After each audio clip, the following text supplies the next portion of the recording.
Resolute Bliss Publishing presents Thursday Night Live with your hosts,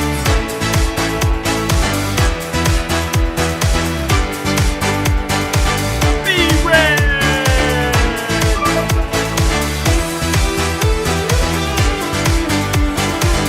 Rick,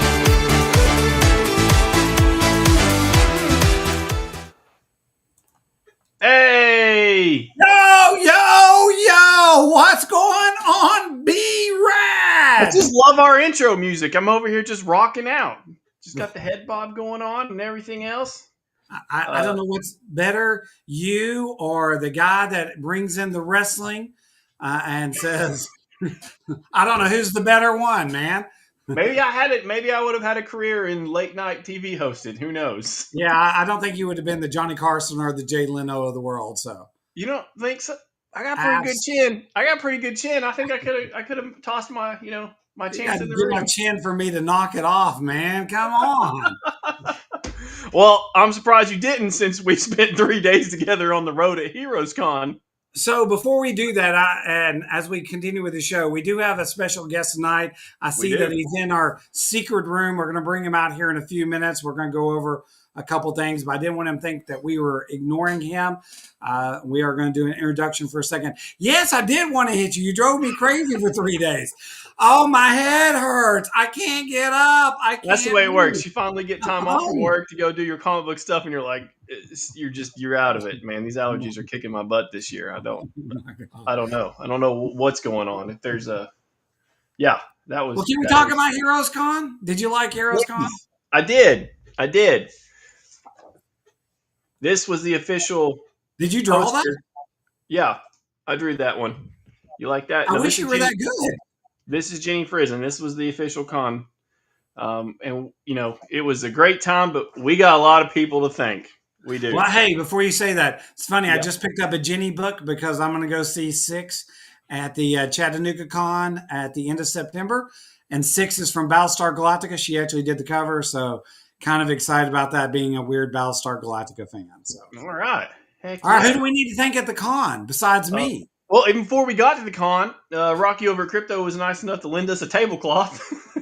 So we want to thank him. Why didn't he lend us a table? How about that? Well, that's funny. My other partner in Resolute Bliss picked up a compact SUV for 4 of us to take all our stuff to. Well, I'd talk to the other partner. I'd actually find better friends if I was you. Well, he's blood. I can't do nothing about it. I didn't talk about Crips and Blood. I don't know what you need to do with that. You work it out yourself. Hey, my big find at Heroes Con. So my little. Hold on, you can't show your finds yet. Oh, we still got a ton of people to thank. Okay, thank them. All right, I'm gonna put the first one up here. We were nice. Oh, the Leprechaun. Mac and Jeremy came with us, helped us out a lot. Especially me being there physically but not mentally. So yeah, we got to thank them. And before anybody thinks I'm being mean, he likes to be called the Leprechaun. So yeah, we were able to. Are we thanking ourselves? Yeah, that's us. Okay, that's us right there. I'm the good looking one. Now, Mac found his soulmate while we were there. When we were tagging this guy on Instagram, his screen name was Rustier Than You, and he does. He's got Matt beat there. So yeah, that's a good one. Here we are on our world tour with our tour books. Yeah, I don't have that picture. It's us taking our tour books out in the Ghostbuster. Were we busting some ghosts? We took our tour books in the Mystery Machine. Hey, once again, I don't know what you did in the Mystery Machine. That's up to you, buddy. Well, this Mystery Machine was better than the one at ShutterCon because it wasn't full of snakes. So I liked it better. Might have been if you got into it. We had the best possible person right across the aisle from us we could have. So, Matt hey, Wilson. I want to say something about this guy. This is Matt Wilson. For anybody that's listening, Matt Wilson is a awesome artist. He does great work. He did the Dick Tracy variant cover 2 years ago. He actually did. Hold on, let me check out. I've actually got him here on my desk. Hold on. I want to brag about him. This guy, super nice guy, one of the hardest working guys in comics. One cover that he did the variant Frankenstein. He did this one as well. Some awesome covers. What makes Matt special to me is he's my letterer in all my books, which is really cool. The guy's actually putting our stuff together because for Paradox right now, he did the tour book for me. He also did that booth that's behind us. He is responsible for doing that whole booth, the Moonblade, the Paradox, the main piece, the tablecloth, all that kind of stuff. So Matt is a genius.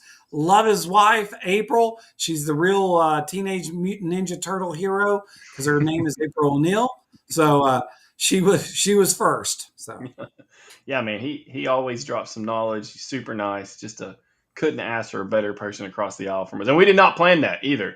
no, That totally happened by accident. I think he probably hated that because every time somebody would buy a book, one of my books, I'd say, "Hey, see that guy right there?"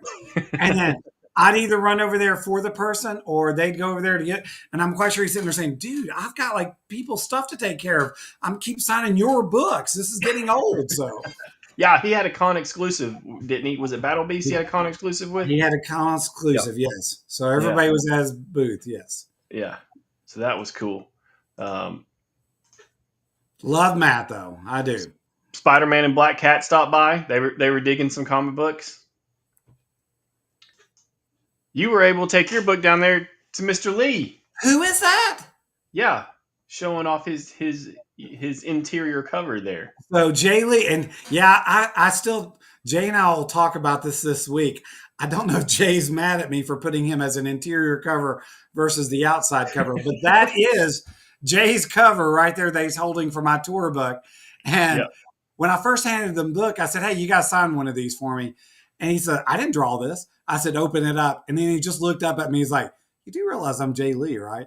Which is one of my favorite artists. I love this guy. I really do. Jay is truly, I've been a fan for so long. And to have him working on my comic is amazing. But I had the wraparound cover, and it just made sense for the wraparound cover to go on over the main cover book. So it was just something kind of neat to do. But like I said, Jay's going to give me crap about that, I know. Well, it was nice that, he was able to sign people's books too if they wanted them signed while you were there. So that worked out really well. Can I brag about something on that? You go for it. All right. So Jay did a remark. I don't know if you see it on my tour book right there. That's his remark. Hold on. I made it big there. Yeah, that was a pretty awesome remark he did. Actually, this one's Gus Mock. Of course, that's Jay. And then take it a little bit further. We got, Les. And then there's Matt's remark. So that's my personal thing. Don't hide a Jay Lee cover. Yeah, no kidding. Trust me, I'm going to pay for that one way or another. Well, you know what? We did pay for it. He sent a box of books home with me that I got to get back to him. He's like, "Hey, Rick, I got to get on an airplane. Will you take this 80-pound box of books and bring it back to me next time we see you?" That'll teach you. It did. It taught me a good lesson. Oh, well, speaking of lessons, and you guys know that I've been around comics for a long time, and I pulled the ultimate lesson here. Joe was just in Knoxville not too long ago, and I couldn't find this book, so I had him sign the last issue in the Huntress run. So this time I brought the Huntress with me and got him to sign it. However, as soon as you get to Joe, the phones start ringing. Max calling us back to the booth. We got to run credit cards. We got to sign books. So I kind of rushed it. And there's a little smudge. Yeah, Joe doesn't sign that way. Yeah. So, God. It happens. We're just fanboys, aren't we? It happens. But yeah. Love being a fanboy that does comic books. We make mistakes. Okay, so I guess we're telling what we got. There's Gus and I with the sketch cover he did while we were there, which I turned never out saw great. that, by the way. It turned out really well. Um, yeah, that's obviously Moonblade there and Magic. As you can see right behind me, there's a hole behind Magic on my wall. That's where it's gonna go. So yeah, we did all right, I guess, on some stuff. I think you got some more stuff here. Yeah, like I said, the Oh biggest. yeah, Whoa, there's my original piece by Jay of that cover that we just showed. So that was his cover. Jay was giving me the original piece on it. Super excited, hanging around our booth. Hey, something cool about the yeah, shirt I'm wearing right yeah, there. yeah. The lion that's on that shirt is also a Jay Lee piece. So that's a Nice, Resolute Bliss shirt, but Jay's art is on it. nice, very We're such nice. geeks. Yeah. Well, and rightfully so. Rightfully Think so. I think. Well, yeah. I mean, been around it this long, it's going to happen. So yes, great. Now can I show my piece? Yeah.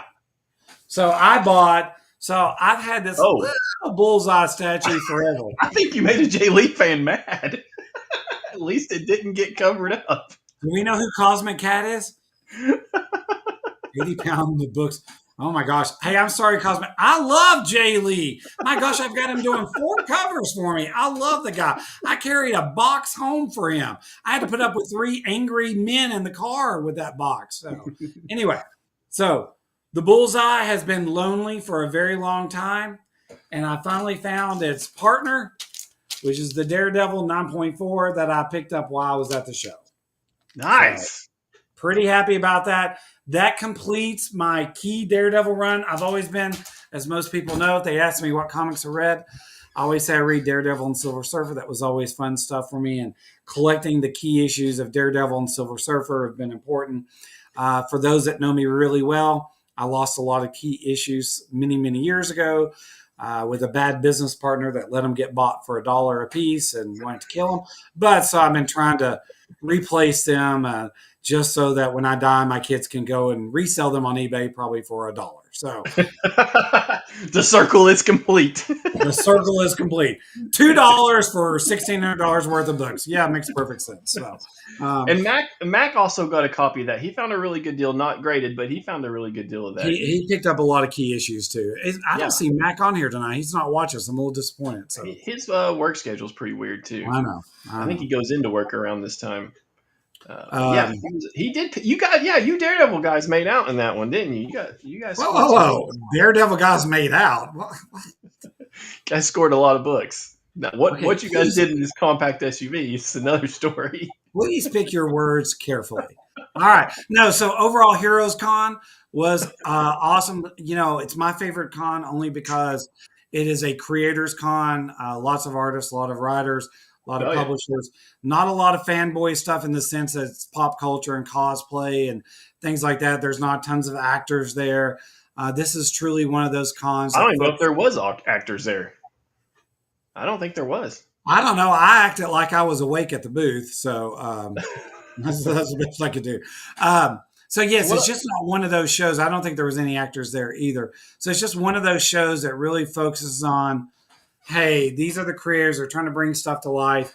Come talk to them. Come hang out with them. I think that's what makes the Charlotte Con such a good con. I really do. And I hope they keep it true to that. Now, what stunk this year was being tethered to that booth, whereas I like to be out around and talking to different people. And I did not get the amount of time I normally get because there's a lot of people I want to talk. I like to meet people. It's a good networking time. I do think if you're in the business in any form or fashion, it's the show you really should be at, without a doubt. So, of course, they've got, the comic vendors and they got Chotsky vendors, things like that. But there is just artist alley and creators everywhere. And we had an awesome booth. I was shocked with how big our booth was. Yeah. I was shocked with, we had tons of people there Friday and Saturday. Sunday dropped off a little bit. And, of course, we had the road closed going through there was a rock slide for those that had to drive our way up that way. And then afterwards, there was a soccer game with Real Madrid, who I love Real Madrid if I followed soccer. And I guess everybody from Georgia, Florida, and everywhere else in the South went to see that game. And of course, that game ended the same time the convention did. A World Cup game. Horrible. So yeah, no doubt. What else did you get? Did you get some other stuff while you were there? Because I know you had so much stuff. Of course, I did. I'm not sure. The Daredevil was my main thing, and then getting those books. I do want to say so. For those that know, and our guest probably knows who this is pretty well. We did Gasp years and years and years ago. One of the things I had forgotten, I thought John Tolpleton had done our original Gasp logo. I could not remember. Gasp was where we pulled 16 independent creators. We put them in a book. We created a book called Gasp Zero, John Tolpleton cover. Did really well, sold about 40,000 copies. We actually really got 32,000. Well, I'm about to show a copy of it. Don Simpson happened to be there. Originally, it was Stephen Bissett, Rick Veitch, myself, Drew Hayes, kind of pulled all this together. Don Simpson, who was a part of it, and I'd forgot what role he had played because many years have passed, and we are putting out a new Gasp, and I'll show it up here on the screen in a second. He's like, hey, I want to fix that logo. I did that logo the first time, and you guys changed it. I want to do what I originally did. I went, okay. And so this was Don's original logo. So that's all him coloring in, stuff like that. Just kind of a neat. Of course, I had Don sign it because if he's going to do that, but a little bit different than what we have right now. And I'll throw up our new Gasp series that we're doing here very soon. But the original Gasp logo. So that was kind of neat having him do something from 30 years ago, if you will. I don't think I picked much more, though. I think the Daredevil was my big buy. And then, of course, I got a sketch from my man, Keith Williams. And then... man, he came over where you were running around one time. He's the nicest guy in comic books. I tell you. Yeah, he is the nice. There is nobody nicer in comics except Keith Williams. Sam, don't get mad at me for watching this. But Keith is just, the guy's been around forever. He's truly genuine. He wants to help. He loves to create. Just a super nice guy. And I think he's at every show I've ever been at, and people just need to talk to him and hang out with him. He just sent me an inked piece literally about 45 minutes ago. So I haven't had a chance to look at it. I'll look at it a little bit, but it's a Starlin piece that he inked. So yes. Yeah, that's pretty cool. I did, my two big takeaways was, I got to go see Jimmy Palmiotti for a second, and he signed. Jimmy who? Palmiotti. Who's he married to? Is he married to somebody? This lady named Amanda Connor. She draws pretty pictures. I think they both draw pretty pictures, but he was so when a fanboy, I'm usually pretty good at staying composed, and I was, but I kept forgetting to get stuff to him. I was supposed to take him 10 books. I took him 8, so then I had to run back, take him to 9, and then we found one more. Yeah. So you took him to one more because you were embarrassed to ask him again? I'm like, oh my gosh, dude, I said I bugged him to death. So that was huge that he was, oh man, I don't mind to sign those. So he signed the 10. But if Jimmy's going to get pissed at somebody, let's go ahead and make him mad at me and not at you. Sure. Sure. Okay. I like that plan. I do. That was the plan by you. So you saw him one time. Calm down. I got to talk to Billy Tucci. Hopefully we've worked out getting some art from him. That was huge. I had him sign a bunch of books. I had a copy of this already, but I picked up another one because his is a lot nicer than mine. And of course he signed it down here, but this is Tucci over McFarlane. So that's pretty cool. I had a bunch of stuff that's going back up on the shelf signed by him. We need to make a plug on the Tucci thing. Veterans for Comic Books. Don't forget. We've been building that Facebook page. So if you know people, Mike Grell, Bud Root, we're there, Jim Starlin, all ex-veterans, Billy Tucci, of course, myself. But we have started a Veterans for Comic Books Facebook page, trying to get more people involved in that. So if you know any active duty people, retired people, people in comics, people out of comics, it doesn't matter. We're just trying to grow that so we can do some more initiatives for veterans as time goes by. Yeah, absolutely. That'd be cool. But that was my big takeaway. And of course, I stayed at the booth most of the time because I was feeling like crap. But, we had Herberto Ramos in town not too long ago, and he was able to sign this copy of Angel Fire. And then when I gave it to Tucci to sign, he just kind of looked at me and laughed like he hadn't seen this book in 25 years. Oh, yeah. Yeah, probably not. But, but Yeah, it was a great show. We were safe. That was the number one thing. We had a good time. I know that I went back to the Airbnb, but you guys went to like the art auction and some of that other stuff. So that's really There, some cool. of those pieces went nuts. I forgot whose piece went for $15,000. Oh, Scotty Young. Scotty Young, Yeah. yeah, Scotty's Young And I piece. thought you were going to buy that because it was a Galactus Silver Surfer. Yeah, for 15 grand.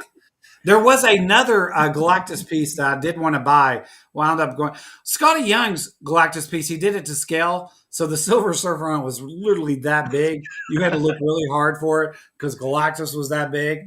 There was another Galactus piece that had Surfer on it that I actually was in for a while.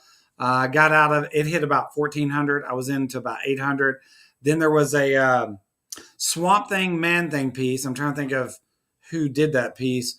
I really did not think it would go for that much, and it wound up going for over $1,000. And then there was a Moon Knight piece that I was in on that was a sketch cover. I was trying to support because I thought it was for all a good cause, but that went pretty high too. So they got maximum dollars out of the auction, which is great. It's for a charitable cause, and it's a good thing to support. Absolutely, yeah. I just walked away nothing. you gotta be a high roller. I couldn't hang with the high rollers, and then I had to go back and sit in a compact SUV with three smelly guys. Well, wait, I don't remember the smelly guys. Maybe you're smelling yourself. No, I think I was talking about you. Luckily, you had the professional packer back there, and we got everything in the van, including your 80-pound your 80-pound box of books from Jay Lee. Quit making Cosmic Cat angry. Don't do this. I love Jay. So, oh, that's awesome. Hey, another thing, real quick, local to us, but our friend McKay had a birthday today. So happy birthday, McKay! Happy birthday to him. He's probably partying up right now. I think his party is right now, looking at the clock. So, yeah, he's probably having a good time. Was he 20, awesome. 21, 22, you think? I think this may be a hair older. Maybe a hair older. McKay and I are secret cousins, too, just so you know. We'll talk about that later. I've heard that. Not kissing cousins, I hope. That's you and your other cousin. Jimmy, are you on? All right. What else we can talk about Heroes Con? I think that's it about Heroes Con. We talked about who we saw. It's a great show. People should always turn out to see it. Like I said, there's not cosplayers or actors and things like that. It's pure creators. Good time. There's cosplayers walking around, but they're not, the main attraction. They're not official cosplayers like you normally see. But our little town had a good turnout because Nirvana Comics was there.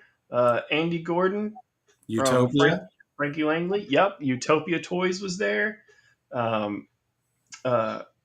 Junior was there from us, who just had the artwork come out. He did the artwork for the book that's coming out. I think it got delayed till this week. Dreadmutt by Kingspot. That's out.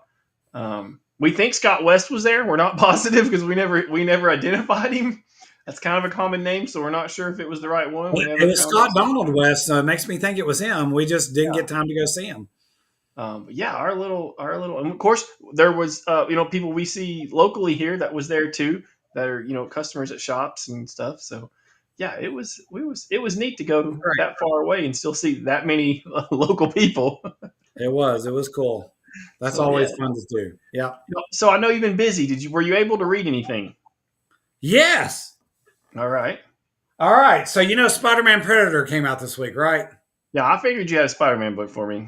And you know how much I love Spider-Man Predator because the first 2 issues have been awesome. The problem is I haven't read number 3, so I can't promote it yet. But I did go 2 different books. This is an odd book. Don't forget your briefcase. And Independence. See, I get back to, look at Brad. I was like, what is that? So it's by Mad Cave. Didn't know how I felt about it. I didn't like the initial beginning of it. Then it got into, I like how it ended. It had the classic cliffhanger that made me think, well, how's this going to go? Where's this going to go? How's it going to end?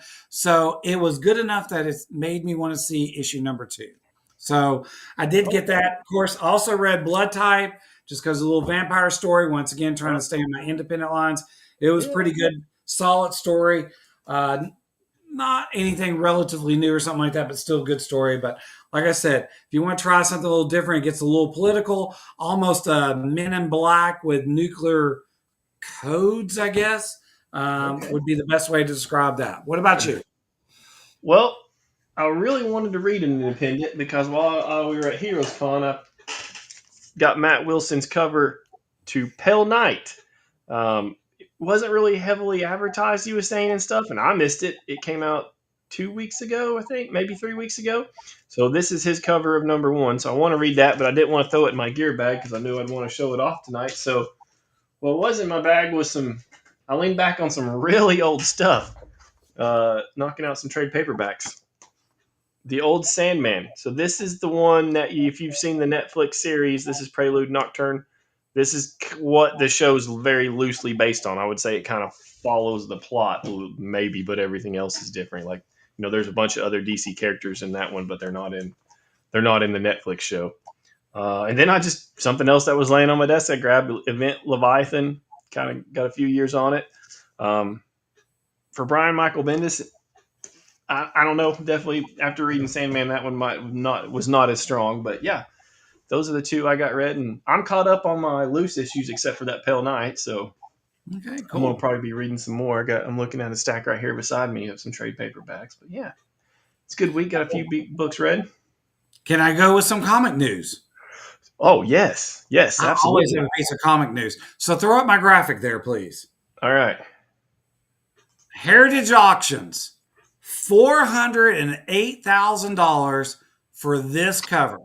One of the most classic, iconic covers ever. This is just a cover of Action Comics #1, June 1938, sold for $408,000. I think this exact one sold just a few years ago for like about $100,000. So it jumped up, to $408,000, which is an amazing thing. Heritage Auctions knows how to get some bucks out of their stuff.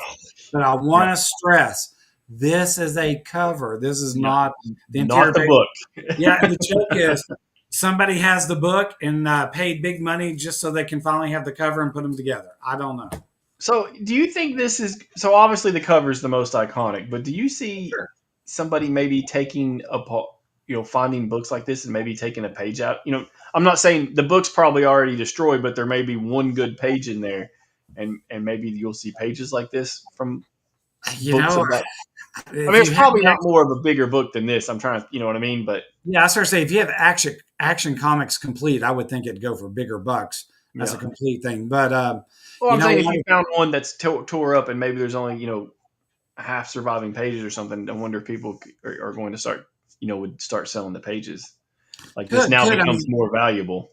It's a smart thing to do because let's be honest, if I could have page 4 of Action Comics, grade it and hang it on the wall, that's still a very iconic, cool piece of art. Now, do I care about having Amazing Spider-Man 322, page 8?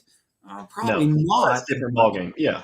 It's a different ballgame, but that's iconic. So, yeah, I would, if I could afford it, because we were talking about big numbers here. I'd like to have something like that. That'd be pretty cool.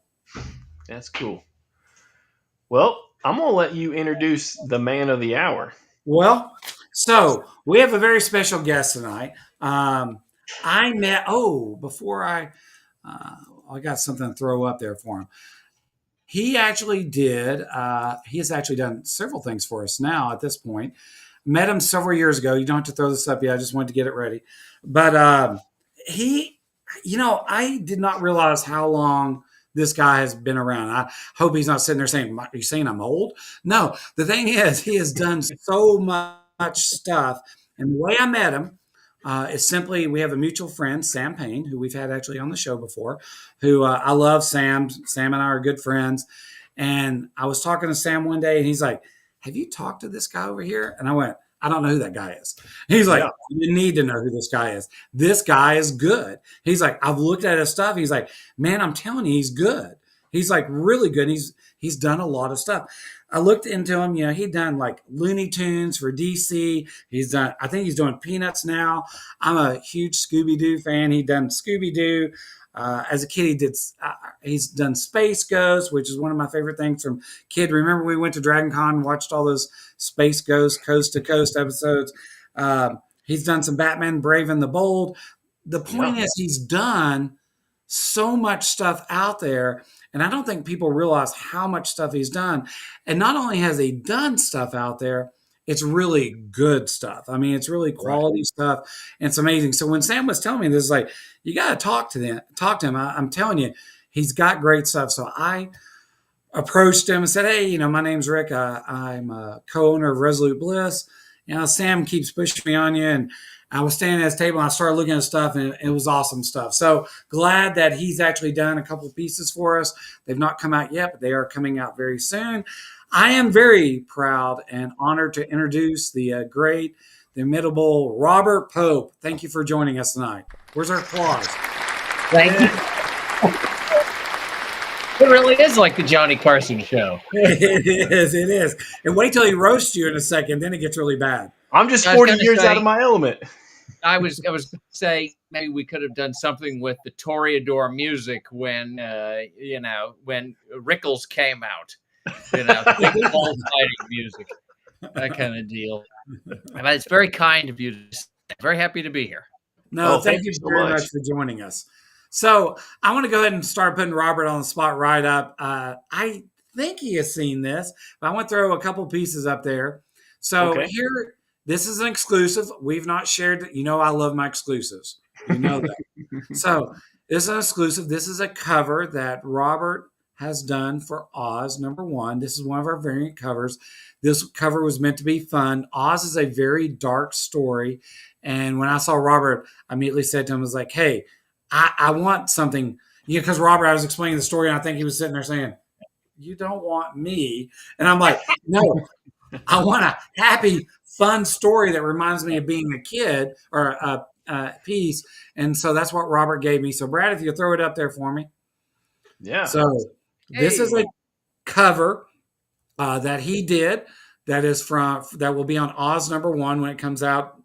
Probably a little bit later this year, since we just got funding for Paradox. So that is definitely a Robert piece. I asked him to put some other little Easter egg kind of stuff in there, but there's Dorothy surrounded by the 3 bad guys, the Lion, the Scarecrow, and the Tin Man. So I thought he did a beautiful job with it. Loved it. Super excited when this gets to run. Like I said, this is not the vein of what the comic is about, but it's the vein of what I wanted this piece to convey, because it is a fun piece. It goes back to that. And I even think I told Robert multiple times, like, now you understand, I want that Scooby-Doo kind of look. We're going to go a little bit dark, and but we're going to have fun with it. So are those mice or are those cats? What are those people there around? Oh, there? Please tell me you're kidding. Brad. One of them looks like a worm in the corner. What's going on there? Tell me about them. Okay, you do know a little bit about. Well, here, Robert, this is your world. Go ahead and you talk about it. What I was really trying to do there was come up with something that really felt like some of the more off-kilter kind of design elements from the Flesher 30s cartoons, particularly the black and white ones with the pie-cut eyes, where you're looking at things and you're not quite sure what you're looking at. Is it a bug? Is it what kind of organism is it? And it's kind of cute, but sort of unsettling at the same time. Oh, so that was what I was trying to accomplish there. That they stood out just by the fact that they don't really look like any of the other characters and they're sort of off to the side. So they're meant to be kind of unsettling and cute at the same time. Well, you achieved the goal, that's for sure. You achieved the goal. Yeah, well, it's interesting. I remember when we were talking about that before, because typically speaking, all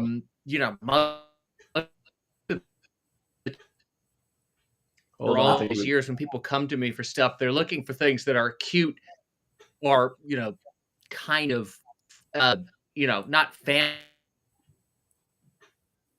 Oh, Robert's breaking up a little bit on us. Yeah, I think we might have lost him. Uh-oh. we'll talk about him until There. I think he's just buffering. He was hitting a buffering issue there. Oh, Now he's gone.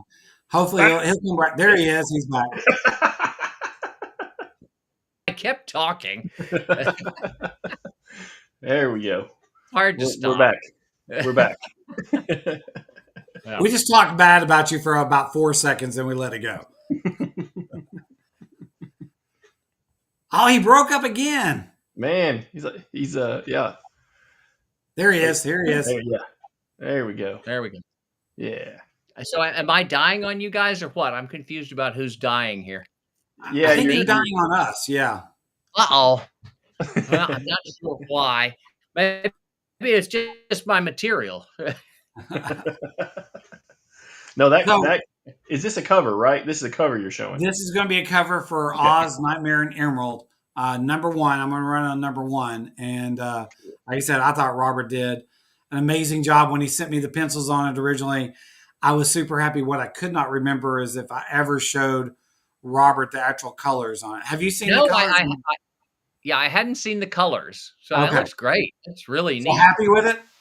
Yeah, very, very happy. Very cool. Yeah. Yeah. Super.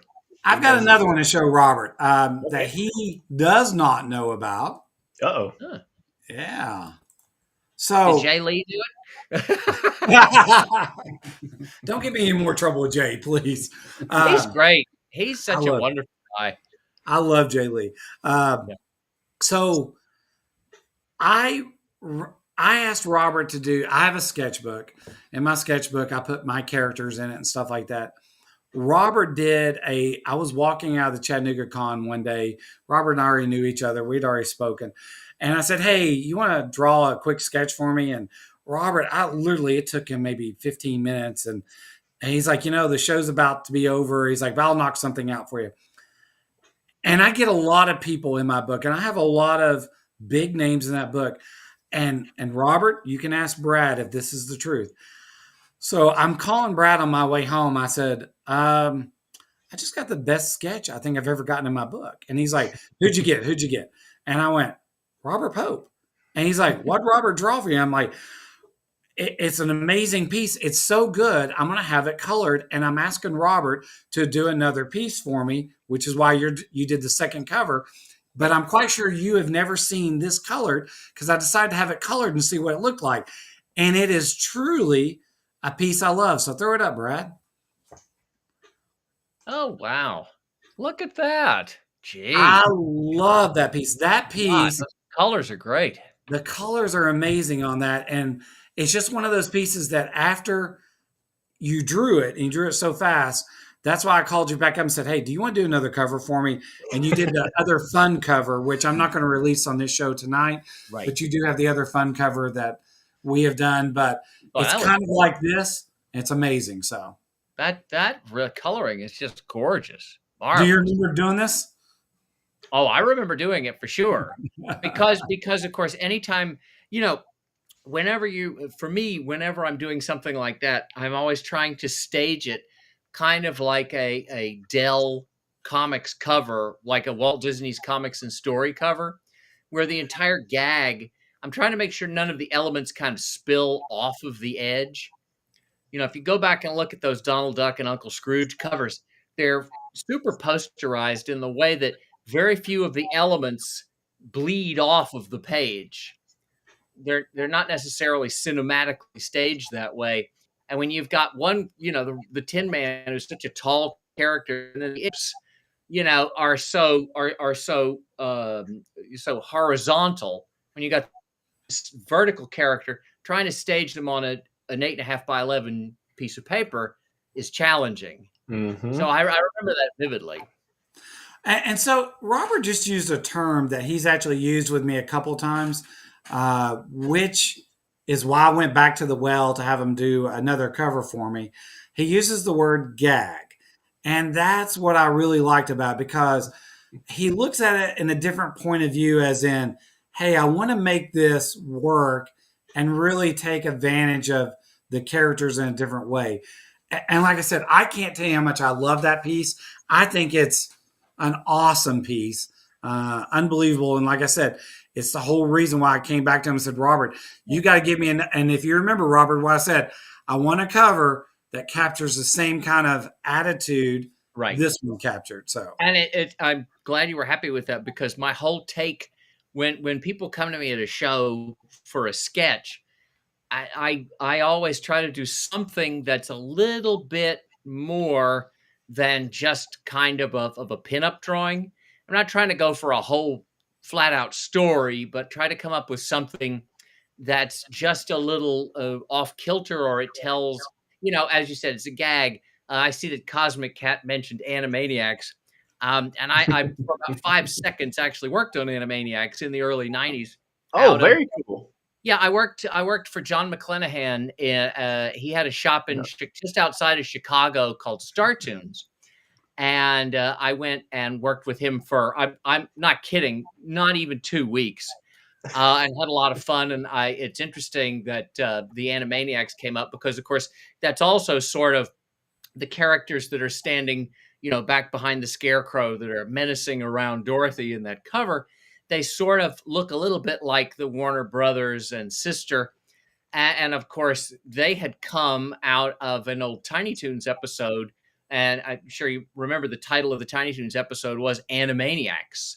Mm. It was about Babs Bunny trying to find some kind of a, I forget what the exact plot was, but at the end of the day, the Tiny Toons characters rediscover the black and white Bosco style characters from Warner Brothers history. And that kind of spoke towards the way that they were, leaning the design work for Animaniacs, the show itself. And I mostly worked on Slappy Squirrel, which was voiced over by Sherry Stoner, the writer who worked with Spielberg, and she also wrote the screenplay for the CGI Casper movie, and a bunch of other stuff. She was also, I think, she was one of the physical models for Ariel with the live action footage that was shot for The Little Mermaid. She did all kinds of stuff, and so I worked on Slappy Squirrel, but also the Warner Brothers and sister. Cool. And I particularly when people come, like if I'm at a show, I'll try to do some strategic planning for the drawing. Like if you guys, I'm sure you've met Rob Paulson before at shows, the guy's the voice of Pinky, and he's an incredible guy. Him and Maurice LaMarche. If I know that they're going to be at a show, I'll do like a Pinky in the Brain drawing, or try to just get something in my head if someone comes and asks me for Pinky in the Brain drawing, and I will try to do with the characters that's kind of funny. Like I did a little Peanuts mashup at a show recently where it was Lucy's psychiatric booth, but it's the brain instead of Lucy. And it says the brain is in, and instead of Charlie Brown, it's Pinky in a straight jacket, gyrating on the little stool where Charlie Brown usually sits. Something that's, kind of speaks to all the different things that I've worked on, and hopefully is funny. I hope it's funny. Yeah. Yeah. Narf. That's what Narf. Pinky would say. Yeah. Narf. I'm a huge Pinky in the Brain fan. And as he was telling that story, I was like, holy, I'm going to have to go get me now I'm going to have to ask him at a show to draw me a Pinky in a Brain, because I'm a huge Pinky in the Brain fan. And get them to sign. I never even thought about that as a collector or a fanboy idea. So, hey, Rick, you didn't tell us who was in this picture.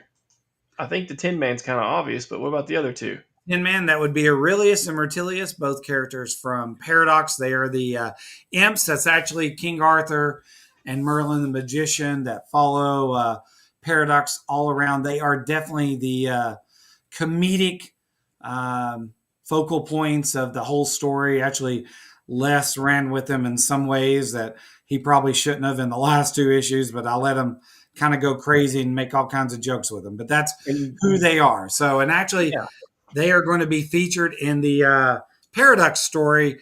If Robert can tell me somebody that can do it for me. I haven't forgotten. I've got I've got an email to write you soon enough. Yes, and they were on the cover of Dark Visions Publishing #1. They're in the Aurelius and Myrtilius. So here's the secret about Aurelius and Myrtilius. All my books are dedicated to Radek and Marley, which is my son and my daughter. They're twins. And I say that they are the real Aurelius and Myrtilius. Because they are just little mischievous, little imp gremlin kind of guys. They first appeared all the way back on Dark Visions 1 and 2.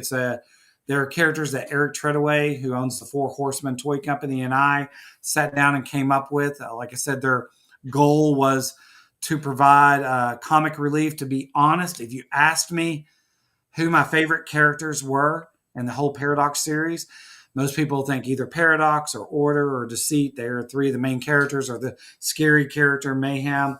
But it's actually Aurelius and Myrtilius, which is why I say that, dedicate that to my kids. But the other important piece about Aurelius and Myrtilius is, besides them being little troublemakers and stuff like that, and being King Arthur and Merlin, they are by far the most important. And where I was going with that is Eric and I, the only fight I think that he and I ever had when we were developing the storyline, I was on one of the issues, and I'm not giving anything away because this does not happen, but there was a scene where they were in hell and Myrtilius was killed in the story. And it's the only time that Eric looked at me, he put the script down and said, "I'm not doing that." And I went, "Well, he's got to die. It needs to be a very somber moment," and stuff like that. And Eric said, "I'm not doing it." And he's like, "It's my favorite character. I'm not killing off my favorite character. Kill Paradox, kill Deceit, kill Order, kill them all, but you're not killing those two." And I went, "Dude, I'm the writer. I'm paying you. You'll do what I tell you to do." He's like, "I'm not doing it." And he never did it. He's very strong on it. And so we didn't kill him off, which is good because Aurelius and Myrtilius play key roles in wrapping up the Paradox storyline that, once again, we just hit our Kickstarter goal, and we have 6 issues coming out, but they play a key role toward the end. And honestly, I'm glad he actually fought so hard on that, because I didn't have kids at that time, and I have kids now, and it was nice to dedicate that to them. So, yeah, and the way Robert illustrated it here, I mean, you can see that they're very mischievous. I mean, that's because Brad knows who they are, Robert doesn't. You can see Radek on the bottom of that and Marley at the top. Can you not? I think so. So, yeah. And Robert didn't even know that, is the funny thing. So. No, that's the best I've seen them drawn to express their mischievousness. That's for sure. It's funny. That's a great point, Brad. I've actually, and Robert, you don't know this. I've had a lot of people, unless I hope he's not listening to this, but I've had a lot of people draw the imps. They are my favorite characters. They really are. I must admit, and Brad knows this because I've told him, I have pretty much hated every rendition of those imps, except for what Eric did in the beginning. I've hated every rendition. And I think that's why this piece resonated with me so much. And Brad's making a great point. That's the first time that they were actually captured with the mischievousness that they have, their attitude, actually that they look correct. Some artists have actually ran a totally different direction with them. But Robert, I mean, when I say you hit a home run on it, that's not an over exaggeration. That's why Brad made that comment. And I know I probably told Brad that too. It's like, it's the first time I've liked the imps since Eric has done it. And that's a lot of artists that have actually tackled the imps. So it's a great credit to you. But, it goes back to Robert understands the gag piece of it, and he understands the fun side about comics. And so instead of trying to make them evil and dark, he did what he needed to do. He created a gag out of them and actually create the essence of who they were. So it's very interesting that you bring that up, because, of course, one of the Fred Moore, one of the key central figures in the early design days of Disney, he was an animator, and he was responsible for the slight changes in Mickey Mouse's design from U-Buy Works' kind of pie cut and using quarters, nickels, and dimes to build the body. He was the animator who really injected all of the marvelous kind of character and warmth. The seminal short that he was involved in the changes of Mickey's design would be Brave Little Tailor, where Mickey's face really starts to soften and it becomes much more dimensional. And one of the things that he always stressed was he wanted the characters to have a great deal of likability. Even if the characters are evil, they have a great deal of likability to their face and things like that. He also extended Mickey's design further in The Sorcerer's Apprentice. It made the eyes considerably different. And he pushed for the characters to have a great deal of appeal. And he wanted all the characters to have appeal. He designed all the 7 dwarves. And he worked with ellipses and shapes to create an appealing sense. And that was the word that he always used. And so from a cartoonist perspective or a character designer's perspective, even if the characters are inherently unpleasant or evil or mischievous or whatever, you're always kind of looking at that going, how do I inject appeal into these characters? And that's true whether they're, more Picasso-esque designs like the Peanuts characters where the heads are really just a minimal number of lines. I mean, Charlie Brown's face is really only 5 or 6 lines. There's not much complexity to it, but it's perfectly balanced so that it's extremely appealing. The same thing with Bugs Bunny's head or Scooby-Doo, or even characters that are more grotesque in their design like Ren and Stimpy. They're still extremely appealing characters. Or even if they have a more modernistic design like the Cartoon Network show Amazing World of Gumball, which is a completely different kind of style of cartooning, but the characters' faces are still extremely appealing. And that's always for me, that's been like the number one job. Even if it's a monstrous character, it still has to have a very appealing design to it. Yeah. So that's the way that when you sent me the initial stuff, all the different designs, or rather, pardon me, all the different drawings of the imps in different situations, I just kind of reviewed them and then tried to distill what I thought was appealing about the shapes of their heads and the opportunity for expression and things like that.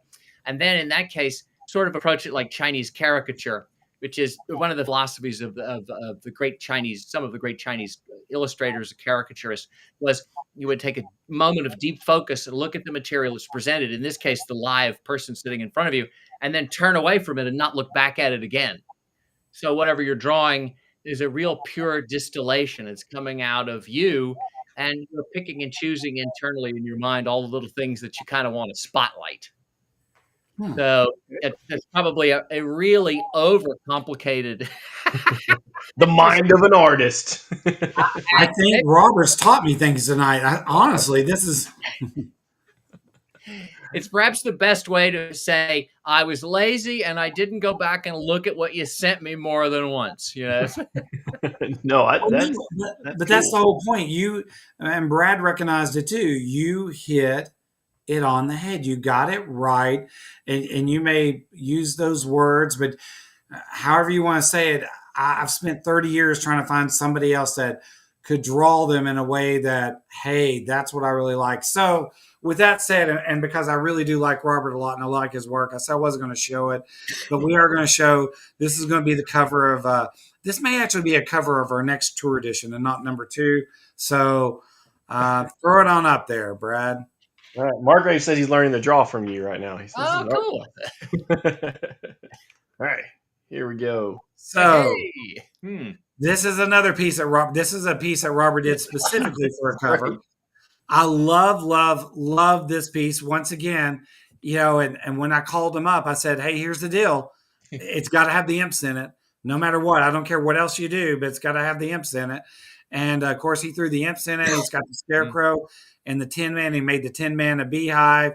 Look at Aurelius wearing that net over his face. The detail he did to that, the bees flying around, Scarecrow pants coming down, the copper tone kid. So absolutely when you talk about pieces, I love this piece. This is my favorite Robert Pope piece, and like I said, it will probably go on without. Wait a minute. You know what? I don't know what. Yeah, you do. And we've already ran this. Oh, that's right. That's right. You sent me some notes about that. That's in the that's in the same book with the Jay Lee stuff, right? It's the same one that I spurned Jay on. Yes. So I was thinking I had an extra piece in here for Robert Pope. This is Robert. We've actually already printed. The last piece that Robert did for me is the first piece that we printed. I got to get some of these in your hand, Robert. That's funny. I hadn't thought about that. Yeah, I don't know why this slipped my mind because I just got the books. Heroes Con's been going on. So this piece is actually super live and out there. I love this piece. I think it captures. So it's already on our tour book. This is awesome. I forgot. Yeah. That one was, it has the same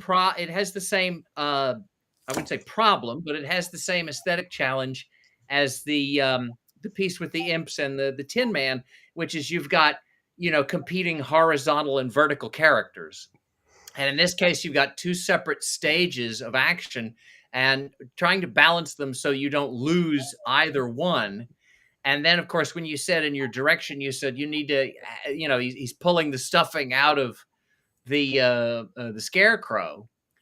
And I started trying to think of exactly how that would look visually. And then for whatever reason, immediately thought about the Coppertone ad. And also, the Coppertone ad is particularly compelling graphically because it uses triangles to move the eye correctly around. And there are several triangles at play that will bring your eyes back to the teeth and the stuffing and everything. But it also creates a separation between the foreground and the background, so you can clearly see what's going on with the beehive stuff, and get both gags at the same time. Robert, do a little teaching for me. What do you mean by the triangle? Show me specifically on that. What I mean specifically is if you go back and look at the negative space between if you look at there's a line going from the top of the trousers to the teeth. And then there's the line on the scarecrow's left leg. And then there's negative space between, it's not quite a triangle, but it's moving the way I want it to. There's negative space between the imp and the area below the legs. And it's sort of pushing you up towards the mouth. I'm trying to draw the eye back up to that, the central focus being the mouth, so you get the gag easily enough. Since it was, in the Coppertone ad, it's a little itty bitty, like a French bulldog or something that's pulling on the little girl's bikini bottom, whatever it is, I forget. But it's the same sort of principle. There's a very, very famous story when Neil Adams was running continuity. And some of the new guys were sitting around, Simonson and Kaluta, Plug, all of those dudes were sitting around, and they were looking at some of Carmine Infantino's design work on some of the cover comps that he was working on, and like when he was editor-in-chief at DC in the early 70s. And they were kind of ragging on it, and Neil Adams came over and put a tissue over it and said, no. Look, and he pointed out how the characters were, the motivations to bring the eye through the cover, the way that some of the characters' elbows, body parts, and everything were being used to kind of point. And Jack Kirby did the same thing too.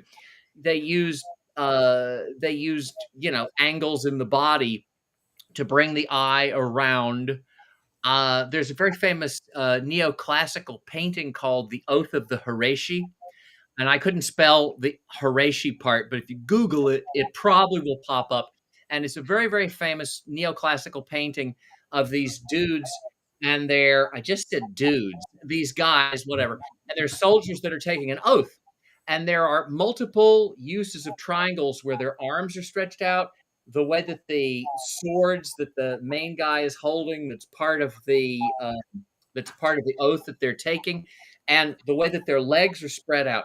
Everything is a triangle that brings your eye back into the center of it's almost a variation on the golden mean, or the golden principle of design, or the way that throughout all kinds of classic architecture and art. But so every time I've approached a cover like that, particularly a cover or something that's a splash page, I want to try to make sure that when you look at it, you don't get lost. That hopefully, if I've done it right, you can follow the action, and I'm guiding the eye correctly. And that was one of those paintings were studied by people like Kirby, by Toth, things like that. They were, which is why I think it's so important from a cartoonist perspective,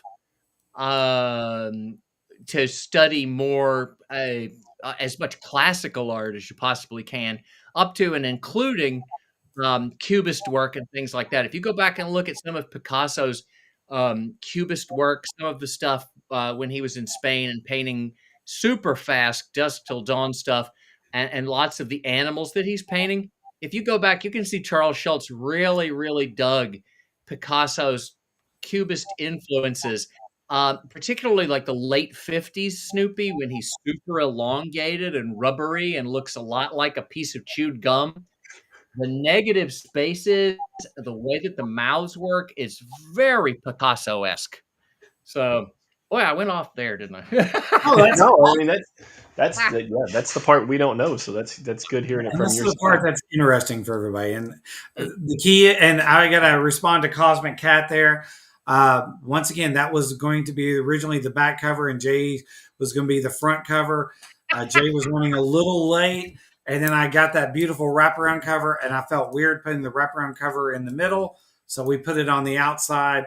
And I got to tell fans, like, hey, you get a double cover comic book. You get this beautiful wraparound cover, and by the way, then you get what it was originally meant to be, Jay and Robert. So I'm sure you won't mind me doing this for 2 seconds, but I've known Jay for like forever. And I find that for a guy that is that brilliant, he is without debate one of the most self-effacing and humble dudes you will ever bump into.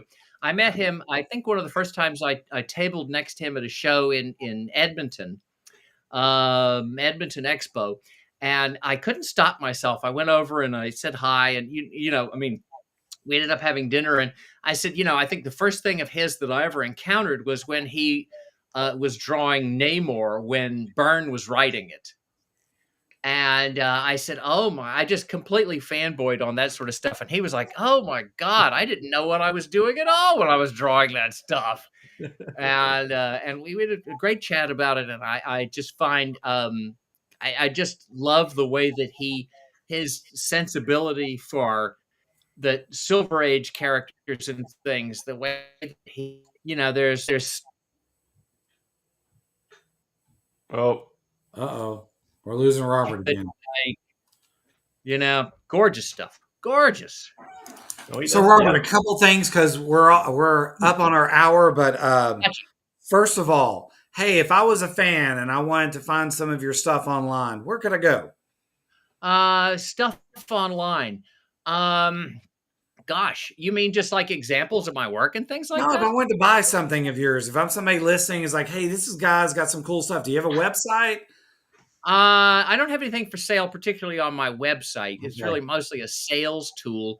If you want to look and see what's going on as far as like all the books that I've done with Peanuts, you can go to simonandschuster.com and just type in Robert Pope, and it'll take you to my authors page. And I think there's all 25 or 26 books that I've done with the Peanuts gang there.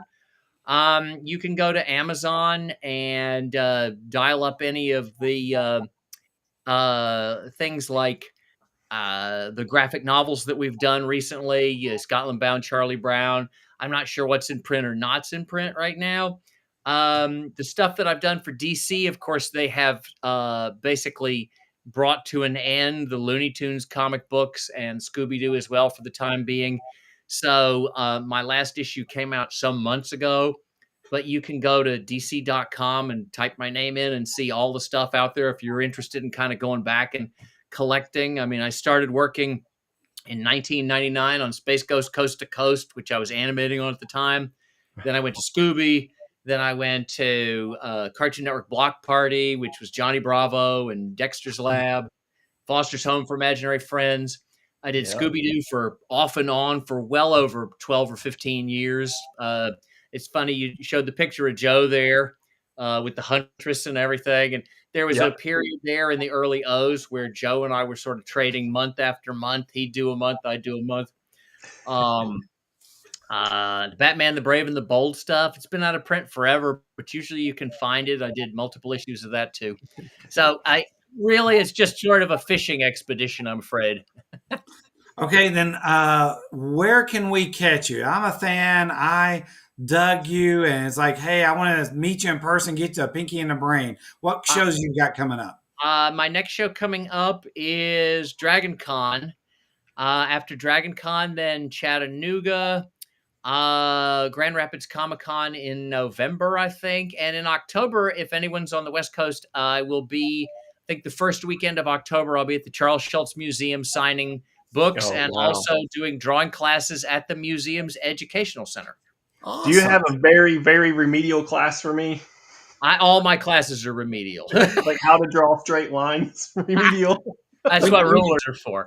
When you talked about triangles, he sent me a message and said, I still don't know what he's talking about. Now the triangle, that's this one, right? That's the I've got some of my old art supplies around here. I still have a few. I can I'm on Instagram. I think I'm Robert.w.pope. I'm on Facebook. I tried to find you on Instagram and I couldn't find you. Okay. Really? It's a picture of me with my glasses off, looking about 25 years younger. So, Robert.w.pope, and I'm on Instagram. I'm on Facebook too. And I think that's about as much of the social media presence as you can possibly get. Absolutely. Well, Robert, I want to say that we're super excited that you're with us tonight. Thank you for taking time. I know you're a busy guy. We really do appreciate it more than you know. I told you, I love how you did Myrtilius and Aurelius, and probably will be hitting you up for something else again very shortly. But maybe at Chattanooga Con? Oh, yeah. That'd be fun. Hey, Chattanooga is going to be a great show. I think so, too. That'll be dynamite. It was great last year. So I just want to personally thank you, and thank you for everything you've done for us, and thank you for taking time with us tonight. Yeah, absolutely. No problem. Thank you for having me, and thank you for everybody. Nobody nodded off in the middle of my oath of the Horatio blah blah or anything. I'm stupid. I was Googling it. I just couldn't spell it. It's the oath of HORAITTI, I think. Try that and see if that even gets you close. Gets you close, right? Gets close. I hope it doesn't put me in chat rooms I don't want to get into. So no. Remember, I'm an all ages guy. I don't know anything about that stuff. All ages. There you go, Brad. Yes, he keeps calling everything kids' books. I'm like, Rick, it's all ages. He gets so angry at me when I say it's great. This is great for kids because my stuff is not all my stuff is good for kids. So. Yeah. Now, I think it's one of those things that, comics is always going to have its tiers and levels of things that you can put in front of people. I still say if I was going to sit down and read anything, it would probably be just about any Carl Barks, Donald Duck, or Uncle Scrooge material, which is, I just got back. I did a show in Germany a few weeks ago. Wow. And I was sitting next to a guy named Ulrich Schroeder, who was an art director at Disney when they had their studio in France. And he's drawn Donald Duck comics, and he knew Barks personally and everything. And man, those guys, they treat the all ages stuff with a real reverence. And so you can get into some darn deep conversations about Gladstone Gander and Uncle Scrooge and, Gyro Gearloose and stuff like that. It is so wonderful to go over there and go to bookshop or a street vendor and just see literally dozens and dozens and dozens of titles, Asterisk and Obelisk and Donald Duck and some Warner Brothers things too. It's wonderful to see those things kind of thriving. I still wish I could go to 7-Eleven and pick up a Ernie Cologne Richie Rich once in a while. Awesome stuff. And that brings back all the favorite parts of my childhood. So. Oh, yeah, man. Yeah. All right. Well, thank you again, both. It's been wonderful. Thank you so much. Thank you. Awesome. Have a good night. Take care. Thanks, Robert. Bye-bye. So, Rick, this weekend, we're not relaxing. No, we're at another con. We will be at the Volunteer Comic Con in Morristown, Tennessee. Yeah, I think V2. They are on Facebook.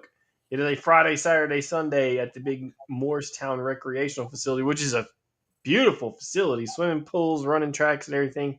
Swimming pools and movie stars. Sam Payne will be there. Who was the other artist, Rick?